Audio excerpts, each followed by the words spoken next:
Kembali lagi di acara The Wibowo. Ada hukum, ada Provo.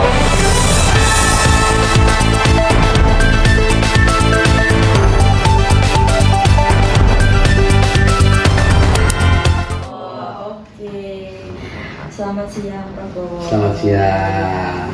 Perkenalkan, saya Putri Isnaini dari Fakultas Hukum. Iya, panggilan. Fakultas Hukum di mana, Mbak? Di UPN, Prof. UPN? Iya. Surabaya? Di Surabaya, Oh. UPN. Fakultas Hukum, Prof. Gimana, Prof? Kabarnya baik? Yang penting sekarang ini kondisi sehat. Ya, kondisi sehat ya, Prof. Sehat itu bisa berpikir dan sebagainya, ya toh? Iya, bagus, Prof. Ya, kondisi ekonomi ya tidak baik-baik saja, tapi ya jangan bicara masalah ekonomi lah. Ternyata kita bicara masalah sehat aja ya. Iya.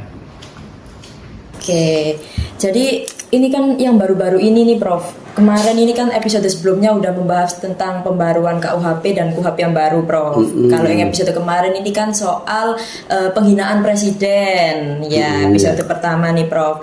Ini juga sebetulnya selain penghinaan presiden, Prof, ada perubahan baru juga mengenai perzinahan, Prof, di KUHP nih, Prof. Ada pasal mengenai perzinahan. Nah, perzinahan ini kan di pasal 411 sampai 413 ya, Prof. Ya. Di KUHP baru ya, Prof, ya ini. 411 ya. Iya, gitu. Jadi ini juga ternyata yang boleh melaporkan hanya keluarga, Prof. Iya. Gimana nih, Prof? Ya. Jadi untuk edukasi nih buat teman-teman, Prof. Jadi Ya, yang hanya melaporkan 14. Jadi begini, kalau dulu ya, mohon maaf ini, meskipun dewasa, kalau kumpul kebo sebagai suami istri tidak tercatat ke dalam, ya kalau muslim ke KUA, ini kan akan kena 6 bulan. Oh, begitu, Prof. Iya, jadi jangan main-main. Kalau yang melaporkan adalah ibunya sederet ke bawah, saudara ibunya bisa terjadi. Gitu. Kalau dulu kan di bawah umur jelas kena, tapi sekarang KUHP ini nggak masalah bisa kena. Nah, makanya kalau memang ya pacaran terus serumah suami istri atau tidak punya surat nanti akan dikenakan sanksi seperti itu. Apalagi 41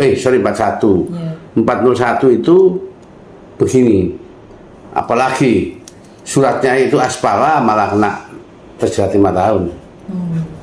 Iya, KUHP yang baru ya 2023 ya? Iya, 2020. Oke. Jadi berarti ini pelaporan ini kan hanya bisa dilakukan oleh keluarga nih, Prof. Iya. Ya, tapi kan sebenarnya yang dirugikan ini kan masyarakat sekitar ya, Prof. Ya, jika perzinahan itu terjadi. Iya. Jadi sebetulnya gimana sih, Prof, langkah untuk orang-orang sekitar nih, Prof? Karena mungkin kita sebagai warga sekitar, kemudian ini masa kita harus bilang dulu ke keluarganya begitu, Prof? Berarti Bisa saja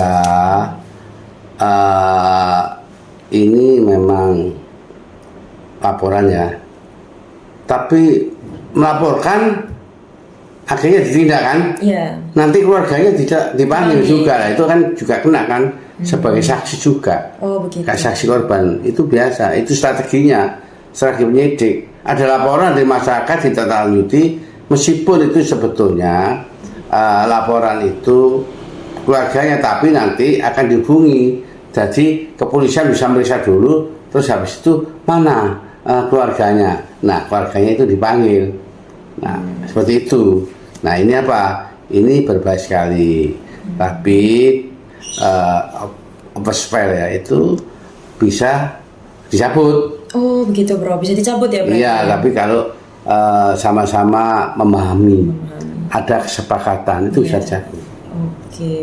Berarti Ya, juga Mas. berlaku untuk kalau misal ada Satpol PP yang penggerbekan itu prosedurnya juga sama berarti seperti itu, Bro? Sama, cuma harus dilaporkan ke polisi. Oh, oke. Iya toh? Iya. Nah, kalau ngerebek dan sebagainya, ngerebek saja. Tapi tidak bisa dia itu memberikan satu berita acara pemeriksaan.